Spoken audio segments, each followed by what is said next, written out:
Good morning, my lovely creatives. In today's video we are painting a watercolor feather. We're going to use loose watercolors, and I'm also going to show you how I'm editing my artwork afterwards to get it suitable for printing or putting it on products or using it in all sorts of different ways. If you've been on my channel before, you probably know that I'm mostly a traditional artist. I do work digital sometimes if a commission requires it, but most of my artwork is traditional in paint, color pencils, inks, charcoal. I use a whole range of different materials. The problem when you work traditional is that you have your lovely artwork on a piece of paper, and if you want to use it for anything afterwards, it can be a little bit tricky to digitalize it and then use it. And I want to show you today that it's actually really super easy to make a digital version of your traditional artwork, and I'll show you how I do this in an app called Procreate. So I will use my Apple iPad and my Apple Pencil to do so. You can use it for making a pattern or putting it on a product or in all sorts of fun different ways. So I'll show you how I do that at the end of this video. I made a really basic sketch. You can see a really basic shape. I want to keep this tutorial as simple as possible. And I made the inside of the feather shape wet. And now I'm going in with really wet, watery green paint. So if you want to follow along, try not to overcomplicate your sketch. It's really not a big deal. It's just there to help us know how much space we are going to take on our paper. And if you add wet paint to wet paper, you get these really beautiful loose watercolor flourishes that we all love so much. So I'm slowly adding those to that feather shape, and then with the tip of my brush just creating some loose shapes on the outside of my sketch, because I do not want the feather to be completely smooth. I want it to be a little bit fluffy and soft and natural looking. So I'm really taking my time for this and just slowly adding some shapes to the outside of my painting. I'm going to add multiple colors to this feather, and if you're joining in with me, make sure you pick colors that go together quite easily. So if you think of the color wheel or of the rainbow, pick colors that are naturally next to each other. So yellow and green, green and blue, or if you want blue and purple, red and purple. So if you pick colors that are next to each other on the rainbow, they automatically blend in together nicely when you paint wet on wet. You can see I'm adding some loose splashes of water and paint on the outside of the feather. I really want my painting to feel loose and full of watercolor textures and splashes, so I'm purposefully going outside of the lines and adding in some splashes. And you can see that sometimes I add a little bit of a puddle of water first and then use my brush and add in a little bit of extra paint. This helps for the paint to spread naturally. So if you add the water first and then the paint, your paint will automatically spread out and cover that area that you added the water to, and it will look natural. Your paint might dry faster or slower depending on how warm it is in your room, the humidity, and what part of the world you live in. So if you find that your water and your paint is drying up really fast, just add an extra layer of water. You want it to stay all quite wet right now. So if you add in a second color, as I'm doing here with the blue, you will want that color to spread out naturally and easily. And if your paper is dry, then you'll just get a stripe, and you want that paint to blur out and be part of this wet on wet painting. If this is your first time painting wet on wet, just allow yourself some time to make yourself familiar with this technique, because it is a little bit unpredictable and the colors blur out, and sometimes paint goes into directions that you don't really expect, or you can't really know what's happening always beforehand. So that's absolutely fine. Try not to worry too much about it and just enjoy the fact that you create some unexpected textures and shapes.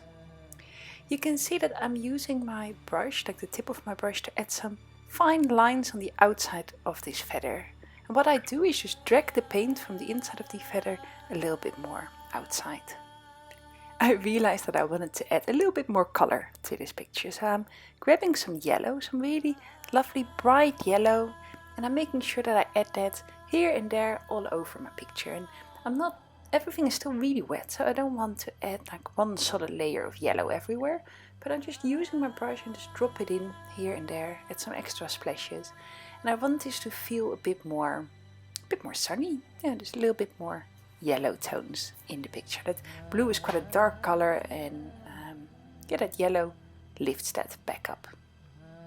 Plus I just love creating splashes in yellow, so I'm adding in a little bit more here, to add a bit more water around this edge to make it a bit softer. Just slowly making my picture a little bit more loose. I'm going to add some splashes of paint as well, and what you do is make sure your paint is wet enough, and then just tap your brush on your finger to create some splashes, some marks on the paper. You can see you create automatically some irregularity there. Some splashes will be tiny and some other splashes will be larger, and you don't really control what happens here. Maybe a little bit, and more often you do it, the easier it gets. I love the effect that splashes create, and this is something that I love doing, and I said this in my last video as well, but I'll say it again. If you've never tried it before, have a go and just see what happens. I'm also adding a little bit of white to the picture, just because I fancied some highlights and I felt that a little bit of white into the wet and wet will look nice. I'm almost finished with the painting part of this picture, and then I'll need to take some time and let it dry completely before I edit this in any other way. These watercolor feathers make lovely postcards or little gift cards, and I would really encourage you to make it a couple of times in different colors. Just play around with it and have some fun. If you're new to painting in watercolors, then this is a lovely little exercise just to loosen up and to get yourself familiar with these materials.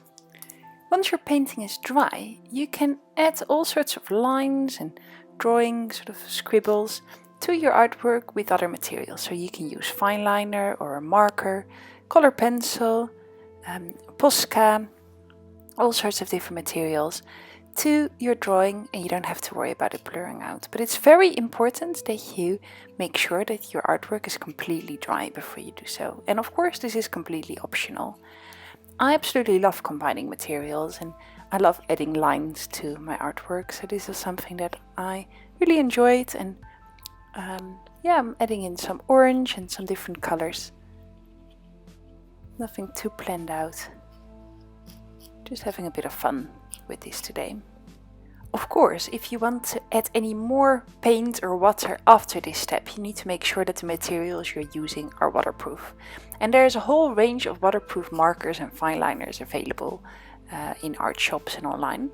But today I'm not using any waterproof materials, so I have to be careful and not go over this with water anymore. I'm making this entire picture up just from the top of my head. I am not looking at any reference photo, nor am I looking at a bird with particular feathers that I'm using as an example. I'm just making it up. And sometimes it's really freeing to work without a reference picture and just to see how you feel and add some marks to the paper that feel good in the moment. So this is what I'm doing.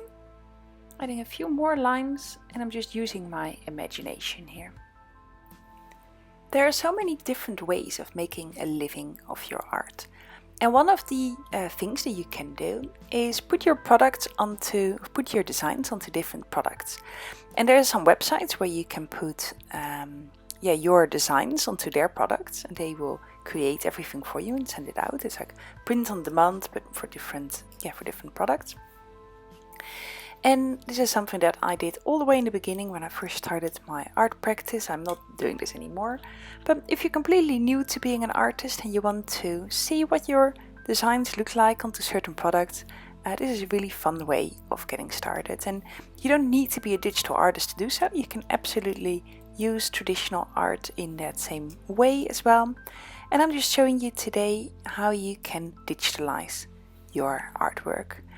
And the easiest way of doing it is if you have an iPad and the app called Procreate. You can also use Photoshop.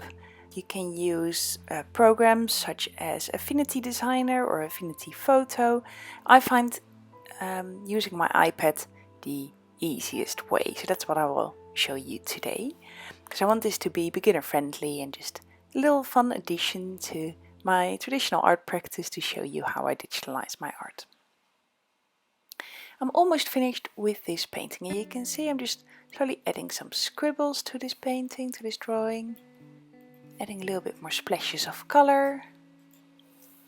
And once I'm done, I'm taking a photo directly with my iPad, and you can see I'm using a very old iPad because I don't work digital that often. I have not felt the need to buy a newer one yet, although I might do so in the future. And I'm just taking a photo directly with my iPad. The camera on there is good enough for today's tutorial. Let's make some space on my desk, and then I'll show you how I edit my artwork digitally. I open up my iPad and open up a new artboard. For today I'm using an A4 shape, but it doesn't really matter as long as it is big enough and the DPI is high enough for you to print it or to create a good quality picture. And I import my photo, the one that I just took, onto Procreate. You can see that the photo includes lots of other, like the table and the tape and lots of other things that I do not want to have in my final piece. So I'm just tracing the area that I want to include in the art piece first. I very often work with a scan, so I have a good high quality scanner, so when I want to digitalize my artwork I usually scan it, but for today a photo works absolutely fine, and I'm just cutting out the pieces that I don't need. So I selected the area that I do want, select invert, and then delete everything else. What I often do is add an extra layer with a paper texture. So I've imported that layer onto my screen and I set it onto a blending mode so I can see the picture underneath. And I just love the paper texture all over my artwork. I think it looks really great and it sort of blends everything in a little bit. Now I'm adjusting the colors of my feather a little bit, and here this is completely up to you. You can just adjust it so that it is a little bit sharper or a little bit closer to reality, or you can completely change the colors. This is your artwork, and if you want to change the tone of your color to make it green or blue or completely different from what you painted, play around with it. There's no rules that saying that this has to stay close to the actual picture. This is your artwork and you can do with it whatever you want, both digital as well as traditional. So I'm just selecting a little bit more of the background of that picture and just deleting it a little bit more. And sometimes I do this by making a selection, and sometimes I use an eraser tool, just a small one. You can see I'm doing this now, just to go over the edges and erase the parts that maybe have some shadow on it, or maybe there are some blemishes, or perhaps there is some other parts of the paper that I do not want to use. And I just make sure that it looks great and that the colors of the background are the same as the color that I want behind my feather. This is a process that can take quite a long time, and it really depends on how complicated the edges of your painting are and how clear your photo, your scan is. So I always try to make sure my photo is in really good daylight, or my scan is with a good light scanner, because the more you need to edit it, the more work it is. And taking a photo in daylight makes a huge amount of difference. Like, you have no idea the difference that it makes.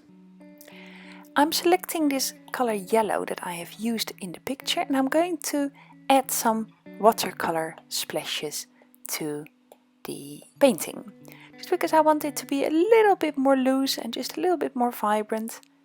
So I am just going over the painting with this brush and adding in some extra splashes. I find this a lot of fun, and I do think that the splashes on Procreate, you can buy lots of different brush tools that create different types of splashes. I think there's always something a little bit mechanic about it, but in combination with an actual watercolor painting, I think it works really well. So you have both, the sort of best of both worlds, the ability to make changes digitally and the natural look of your traditional painting. And I do tend to create splashes and marks onto a separate layer, because that way I can choose afterwards if I want to keep them or not. It means that I edit my picture in a non-destructive way. So, see, there we go. It just becomes a little bit more colorful and a little bit more vibrant here with some additional colors.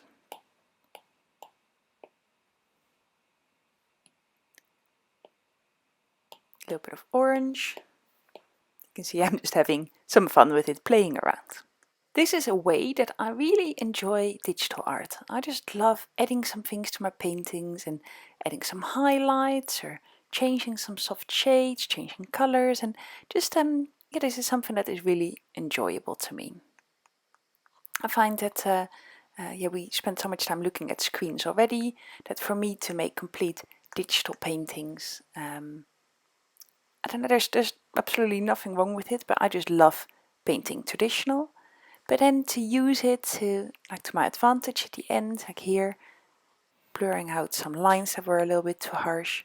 That is just perfect. For me, that's the perfect balance between traditional and digital art. You can see I'm finished. You can now see the original next to the digitally edited picture.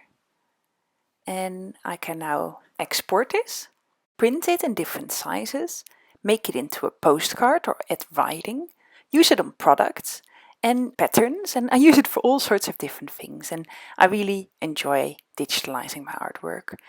I really hope you enjoyed this tutorial.